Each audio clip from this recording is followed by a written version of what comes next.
Hello everyone, আসসালামু আলাইকুম। সবাই কেমন আছো? আশা করি সবাই ভালো আছো। আলহামদুলিল্লাহ, আমি অনেক ভালো আছি।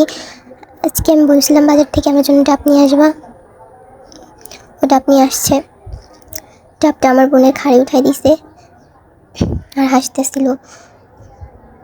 এর আমি ডাবটা কাটতে গেছি, আমার পারতেছিলাম না, কষ্ট হয়ে যায়, ডাব কাটতে পারি না। পরে আমার ভাই বিটি বলতেছে আমি কাটি দিই। ও কাটতে পারে না, তারপরে ও কাটতেছে। ও কাটতে যেয়ে ডাবের পানি বের হয়ে গেছে। এখন বলতেছে কেমনে খাবো। তারপরে বলছে মগ নিয়ে আসো, মগে ঢেলে দিই। কাটছি তো, সাকসেস হয়েছি। দুজনে এটা নিয়ে হাসাহাসি করতেছিলাম। ডাবটা তো কাটতে পারছি, এটাই অনেক, সেটা বলতেছে।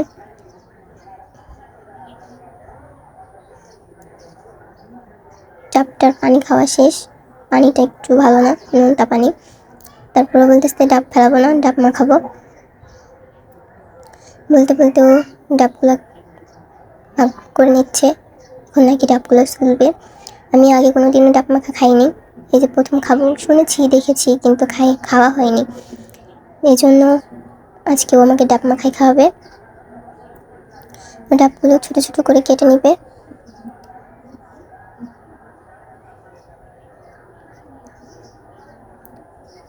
পুরো কচু যেমন কাটে তেমন মনে হচ্ছে, অনেক নরম।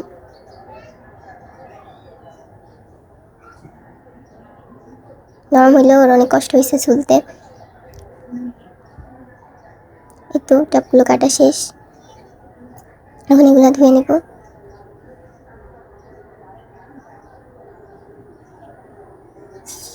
ধুয়ে আমি আরেকটা কিছু লাগতো, তো বলতেছে, আমি বলতেছি পাটার উপরে রাখি। ও বলতেছে ফকির গরিব, দেখো গাইস আমার খুব গরিব, কিসে রাখতেছে। আমি বলছি তো কী হয়েছে, আরেকটা কিছু মাখাবো, এই জন্য ধুতে কষ্ট হয় না, পাটার উপরে রাখবো। আমি আবারও ধুয়ে নিব।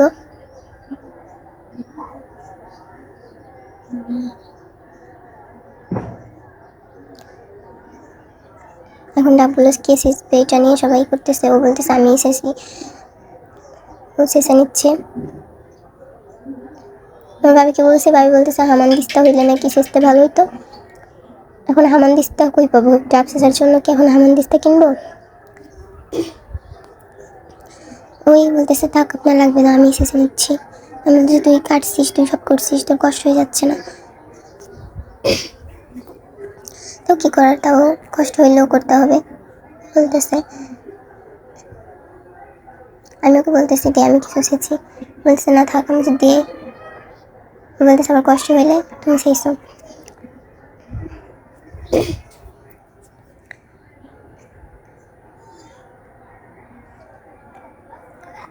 প্রথম খাবো ডাব মাখা, জানি না সত্যি কি মজা। ও বলতেছে ও খাইছে, মজা অনেক। আমার বিষয় হচ্ছিল না, এটা তো কষ্ট লাগে, অনেক কষ্ট। তো ওর কষ্ট হয়ে গেছে, এখন বলতেছে আমি শেষছি। আমি একটা শেষতে যে দেখি অনেক কষ্ট। ও বলতেছে তুমি ওঠো, আমি শেষতেছি। পরে ভাবিকে ডাকতেছিলাম, ভাবির কোনো খবর নেই। অবশেষে ভাবি এসে শেষে দিছে। তারপরে মরিচগুলা উপরেই আনছে, এখন এগুলা লবণ দিয়ে গুঁড়ো করে নেবে। আমি বলছিলাম তোর ঝাল লাগে না? যদি লাগলো কী করা, তাই তুমি মাখাও। আমি বলছি আমি পারবো না। পরে ও মাখাচ্ছে আর আমার হাত জ্বলতেছে। বলছি একটু পানি নিয়ে আসো।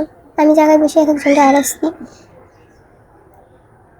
তো তেঁতুলটা একটু পানি দিয়ে নরম করে নিচ্ছে। পানি বেশি হয়ে গেছে বলে বলতেছে কত পানি দিলা? আবার বলতেছে কম হয়ে গেছে, আবার দাও। আবার দিলাম। একটু তেঁতুলি করা হয়ে গেল মাখানো। এখন ভিতরে সেই ডাব চেঁচাগুলো দিয়ে দিবে। বলতেছে যত বেশি মাখানো ভালো হবে তত মজা, এই বলে সে মাখাচ্ছে ইচ্ছা মতো। আমার দেখে তো আমার এখনই আবার খাইতে ইচ্ছা করতেছিল। আমি যখন বয়স দিচ্ছিলাম তখন কথাও বলতে পারতেছিলাম না, দেখে আবারও লোভ লাগতেছিল, খাবো। সত্যি অনেক মজা হয়েছে। আমি বলতেছি আমি আগে বাটি নিয়ে বসে আছি, আমারটা এটা দিবা। তো আমাকে বেশি করে দিয়ে দিছে, দিয়ে এদিকে ভাগে হচ্ছে না। আমাকে বলতেছে আরেকটু দাও, তোমার বেশি দেওয়া হয়ে গেছে। আমি বলতেছে না, আমি এটা নিয়ে দৌড়তে ঘরে চলে আসছি। ওরা ওইদিকে একটু একটু করে খাচ্ছে আর বলতেছে সবটুকু নিয়ে গেছে। আমি তো দরজা আটকে দিছি। ভাবি পিছে ডাকছে, একটু দিয়ে যাও, একটু দিয়ে যাও, আমি দিই নাই। সত্যি অনেক মজা, এত মজাটা জানতাম না খাইলে।